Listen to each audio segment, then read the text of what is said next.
Hello and welcome to watching NDTV. I am Vedant Agarwal. Well, Delhi has woken up to perhaps one of the most gloomy mornings this season. This as AQI continues to be in the severe plus category. Emergency levels of pollution here in the national capital.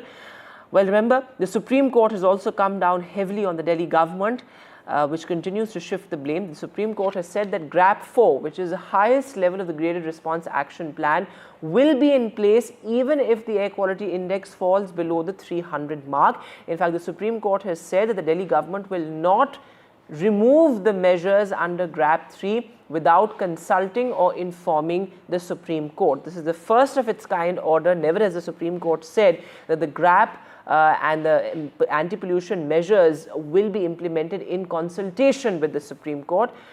Now remember, that's important given the fact that AQI continues to be in the severe plus category. What we are breathing is poison, essentially a cocktail of poisons with of course a PM 2.5 almost 150 times the safe limit set by the World Health Organization.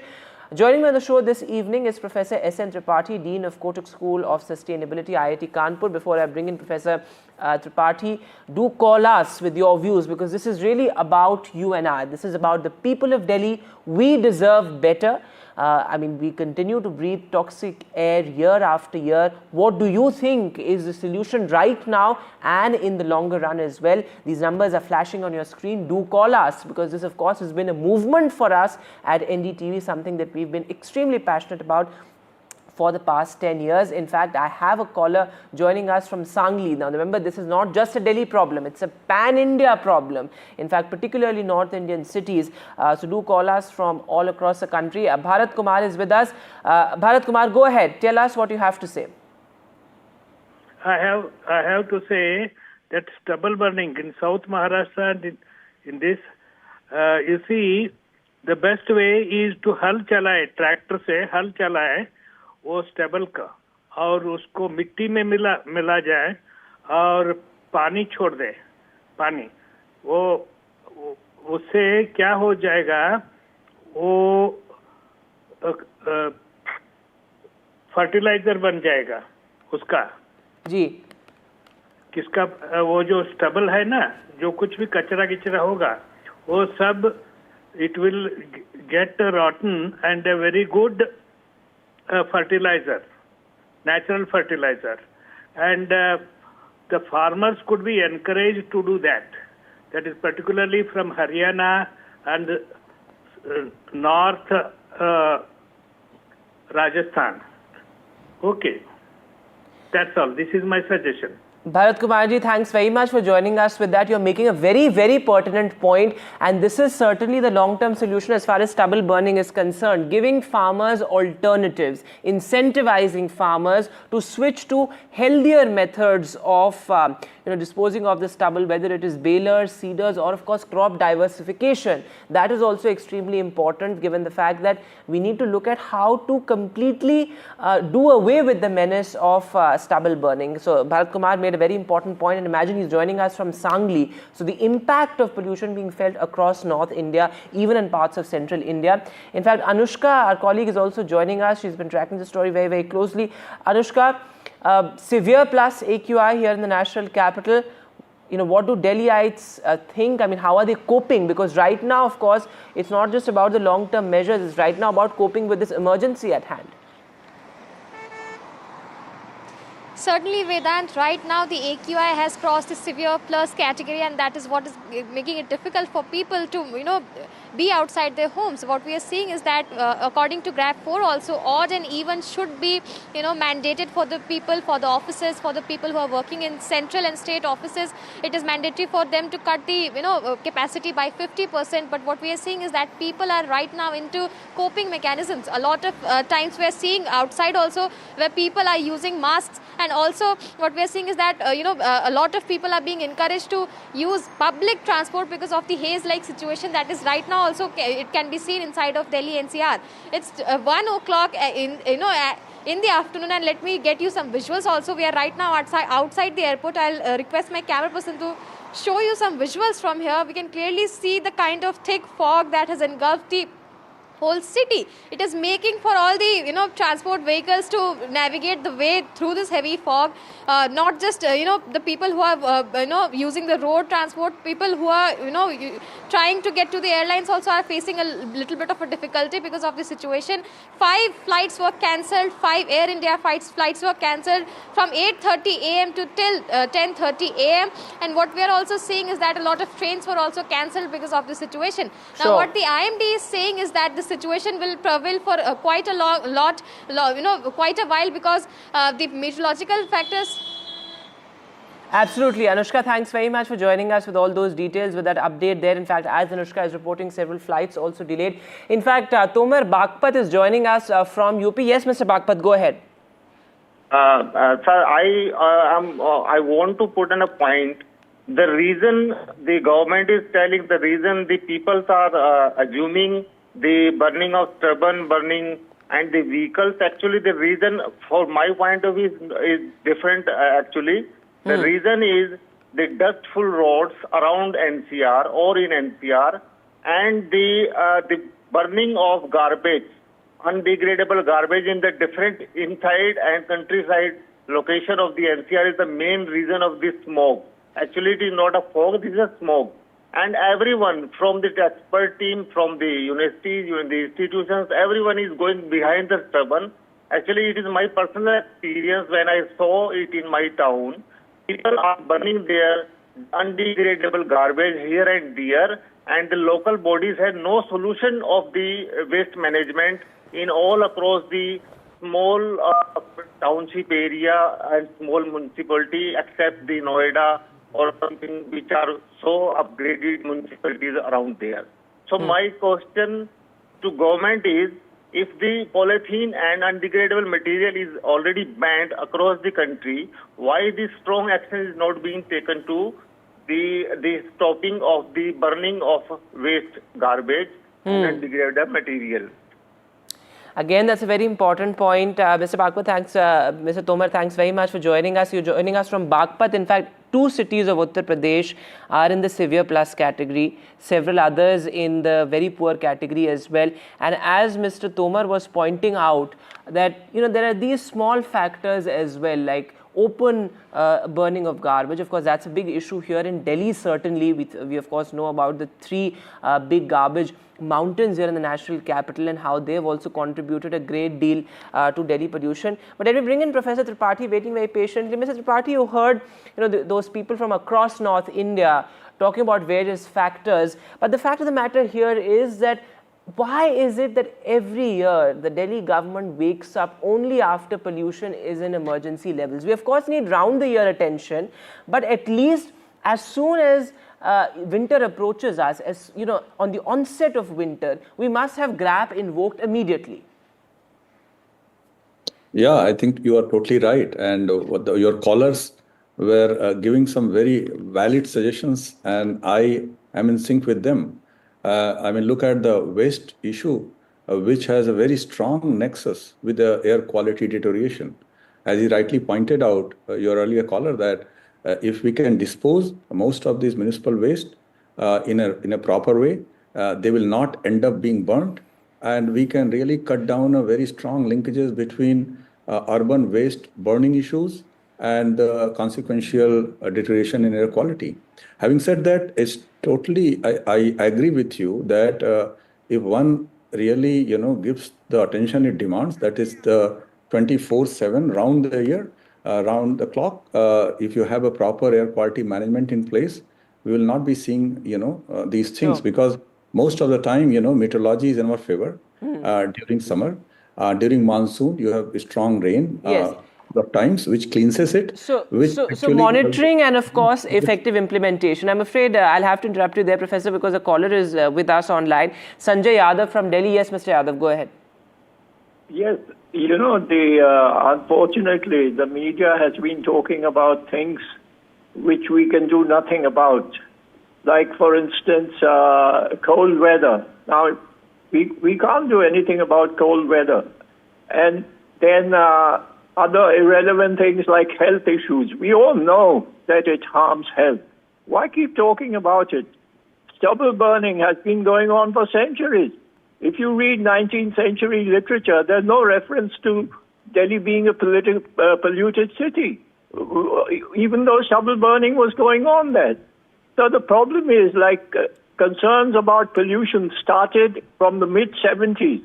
And that's also when the population of the city became very large. We've got a huge concentration of people around Delhi. It's nearly, the size of Australia, although we're just a dot on the map. We have to discourage migration into the city from faraway places, and the city has to claim an identity. And it can't be overwhelmed by people coming from distant parts of the East. That is the real reason. It's pathologically large. This dusty and cold place can't sustain such a large population. That's the problem. You have to talk about issues that we can do something about. You can't do anything about cold weather and so on, That's my point. Very important point there, Sanjay. Thanks very much. That these are variables that we cannot control. Meteorological factors, they will be unfavorable most of the time in the winter season. So we cannot control that, which is why we need to enforce these measures well in advance. That's what experts have been pointing out, we at NDTV, time and time again, that this needs round-the-year attention and not just knee-jerk or emergency measures. In fact, we have a caller from Hyderabad as well. Yes, sir, go ahead. Yeah, this is Anjanelu speaking. I'm a mechanical engineer and I'm a consultant to many big industries. Okay, now the thing is that the statistics are not revealed to the public. What is the amount of stubble burning percentage, vehicular how much, construction how much, Yamuna River how much? The details are not given to us. Number two, no one is working on at the source of the problem. Just now one of my friends said stubble burning is going on for ages. This is nothing new and I will resist it. I will not even stop stubble burning. The vehicular traffic has increased many hundreds of times. Why concentrate everything in Delhi? There is Faridabad, there is Noida, there is Rajasthan, there is Punjab, everything, people come to Delhi and live there. The vehicles have increased like anything because the public transportation is a failure. Forget about the metro and all. As an immediate measure, if the vehicular traffic is high, then what you do is stop the four-wheelers and get about 15,000, 20,000 buses from nearby states, hire them and ask people only to use for the next 3 months only the public transportation system. Stop all the cars, two-wheelers are allowed, no problem. And I'm surprised why when the Yamuna is flowing with 2 meters of foam and froth on that, who is not stopping it? Why nobody is stopping? Is absolutely people are being penalized through politics. If I were in force, I would have went and stopped the field of the factory which are violating vehemently. Nobody is doing anything. Construction activity, if you see, what is that construction activity? How many multi-stories are being built? How many individual houses are being built? What is the pollution from each of the place? Okay, that is one thing. The other thing is that the pollution is very high during the mornings. It means that in the nights, there is a thermal reversal happening in the evenings. All this fog happens in the evenings, and the dust will rise up, and again it starts reversing back into onto the ground. So the thermal reversal timings, people have to study it and say that these are the timings in which the four-wheelers are allowed, and these are the timings in the four-wheelers are not allowed. Increase public transportation to as much as you want. Reserve the buses, reserve taxi services, ambulances for the senior citizen and the pregnant woman, whatever you want to do. Public transportation has to stop the individual cars and these auto rickshaws, plus, wagera. If you want me to give my car for a public service, I'll give my car. Absolutely. Each DTC bus pollutes more than 10 cars. Each of the DTC buses. You can see. I've been living in Delhi for a long time. Absolutely. Okay. And the public transportation system has to increase many folds November, December, January and February. Afterwards, let the cars come on. If the people want to fly in the cars, let them do in the nights, not in the days. I think there are several very important points you are making. Thanks very much, sir, for being with us. And of course, what you said about identifying sources, that's extremely critical as well, because Professor Tripathi, if you look at the breakdown, you of course have the breakup of the contributors to pollution. You of course have vehicles high up there, also industries, construction and demolition activities. Now, of course, there's a near total ban, and stubble burning is in the higher side of the contributors to pollution only for a very brief period of time. So we must understand this, which is why we need to identify sources and target pollution at the source level. How do we do that? How do we incentivize the stakeholders to switch to healthier choices? That's also an important point. Whether it's making public transport more easily accessible, public transport cheaper around the year, so that there's a behavioral change, which is what we need at this point. I agree with you. End-to-end transport connectivity, multimodal transport, appliances, applications definitely will help our citizenry to shift to public transport in a much bigger way. But at the same time, while I agree with you that we need to incentivize industries, etc., to cut down on the dirty fuel, we also need to make use of technology in a much better way so that we can achieve a much higher level of enforcement. That is what thing we have been talking about for quite some time, that manual enforcement cannot get you the compliance what we need. So that is where, and as you said, that source attribution somewhat is known, but it's not known across the year. So what we need is that we need to have it on the dynamic basis, and we need to know at as many places as possible. There again, technology can play a lot of a role. Now, I agree that yes, weather is playing a bad role, but many times we need to figure that factor in. So therefore, what I mean that you have to cut down emissions in a way that even adverse weather cannot make kind of this air quality much more worse. And that is what has been achieved other places. That weather plays its own, natural cycle everywhere. But the air quality should not be contingent on that. So that is another thing we need to be careful about, mindful about. I think that's a very important point you're making. And also in terms of, the menace of stubble burning, a point that has been sort of made several times over. In fact, we at NDTV have also made this point, that ultimately it's not the farmer who's the villain. They continue to say that they do not have access to alternatives. They do not have access to, the machinery needed, to dispose of stubble, whether it's balers, seeders, etc., or access to, alternative crops, because crop diversification is also something that's going to be the long-term measure to bring down stubble burning. So how do we create a mechanism where the farmer is also incentivized enough to not burn stubble? No, I mean, last 6-7 years, farmers have been kind of given, I would say, huge help in terms of all these large farm equipments. And many of them have started using it. If you look at the data, if you look at the total fire counts in the last 5 years, until 2nd or 3rd of November, this was probably the least we have seen in 6 years in a row. Only I probably believe last week there was a sudden surge in fire counts. So farmers are responding. I think they have started using some of these things, but definitely I think we can have some more targeted incentives, as you said, that where they can switch to alternate crop. Now, there are many other programs. I think if they are better sensitized and if the economic propositions are good for them, I believe that stubble burning will become an insignificant source to the Delhi air quality problem in probably 2 to 3 years. All right, Professor Sanjay Tripathi, as you point out that stubble burning has to sort of reduce. But if you look at the data for the past 6 months, various factors like vehicular pollution, industrial pollution, they are the major chunk of Delhi, that contribute to Delhi's bad air.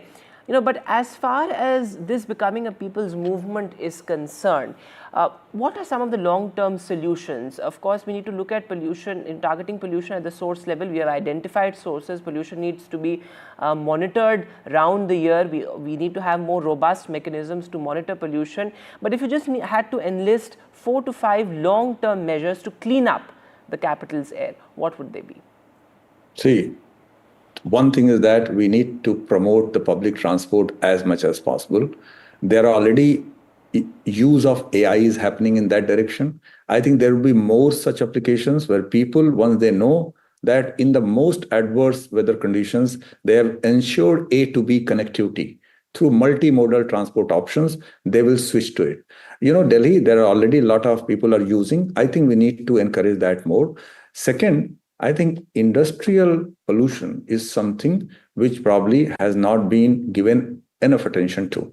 So again, there are so many industries.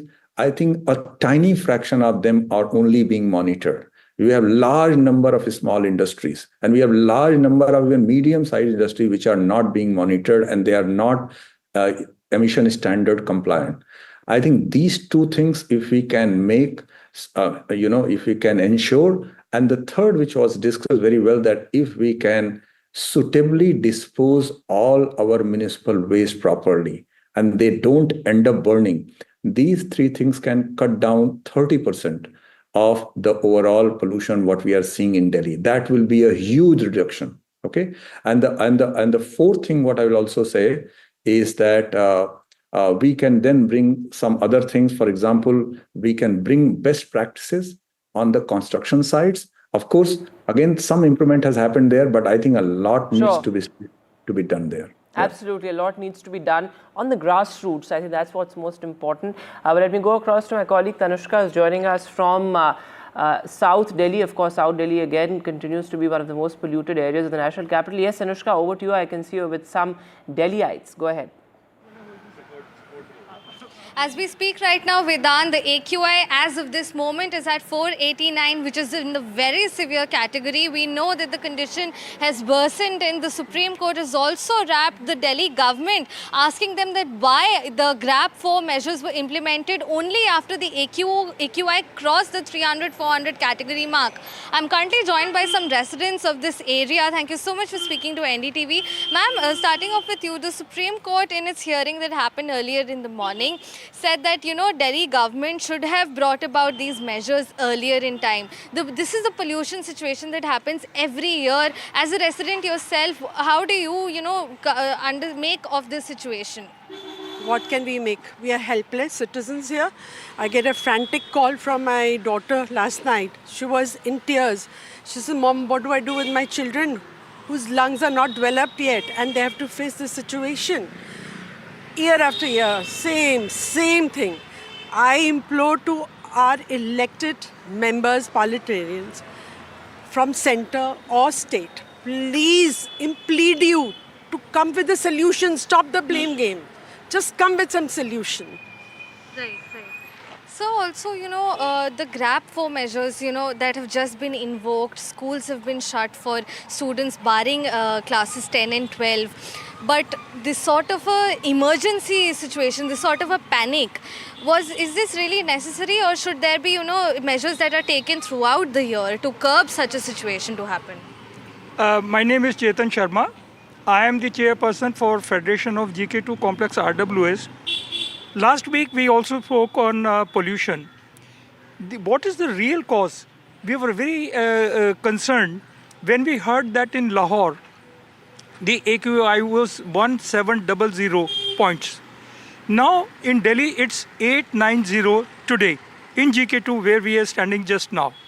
What does this mean? This means that anybody who's a non-smoker is smoking 40 cigarettes per day. This is the state of affair. You tell me that the students, when the order is coming, 11 o'clock at night, that the children would be taking the online classes. What is this all happening? That means that we do not know all our three measures of GRAP 1, 2 and 3 have failed. That means that we have to be very, very concerned. What is the state? It's 1 o'clock in the afternoon. I'm wearing goggles. This is not the time to wear the goggles only for this purpose, because it's really burning. So therefore, we are very concerned, and as a resident, this is the only colony in entire Delhi which is full of greenery. We call it, it's a complete 100% green cover. And here this is the situation, 890. So we are very concerned citizens, and we urge Supreme Court, Delhi government, all concerned agencies to come forward and to find out what is the reason. It's every year. So that means every year we don't learn any lesson. Right. We have our eminent doctor, Dr. Udayan Gupta. So he'll also speak on medical grounds. Doctor, exactly, as a doctor yourself, what are the major health concerns or complaints as well that people are coming up with at this point, this season, every year? See, the thing is that, there is no safe limit for pollution. That's one thing which we need to understand. As per WHO, there is no safe limit. I mean, you can't say that 100 is a safe limit, 50 is a safe limit, or 200 is a safe limit. Anything which is anything which is above 20 is a health hazard. And we are living at 800. I mean, year after year, we're just conducting these surveys, we're just conducting interviews. But what is happening on the ground? Nothing is happening on the ground. And, we just it's like bolting the stable after the horses have run away. I mean, the pollution levels, we knew that November is coming, December is coming. Everything should have been in place, but nothing is in place. And as a doctor, it's really sad to see everyone coughing away, wearing masks, which itself is so hazardous because it doesn't, it puts so much pressure on your lungs, it puts so much pressure on your heart. But I mean, it's really, really unfortunate. And the thing is that, I'm reminded of the time when Sheila Dikshit was the chief minister. I think it was late 90s, early 2000 when she brought in the CNG. And overnight, I mean, she took some tough decisions which made us hurt. But, in the long run, Delhi did not see pollution for 10, 15 years. But what are these two governments doing, whether it's the center or the state? They're just fighting with each other and we are helpless and, suffering. This is very, very unfortunate for all of us.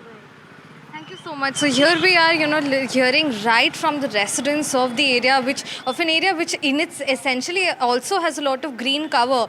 That center and state should stop with their blame game, and this, fight to pollution should come to an end, and there should be a solid solution that should be drawn out with respect to pollution every single year. Back to studio. All right, Tanushka, thanks very much for getting us those voices there. Very strong and articulate voices, and as they say that we need some lasting solution, these emergency measures year after year cannot work. With that, we'll take a short break now, but lots more on the other side.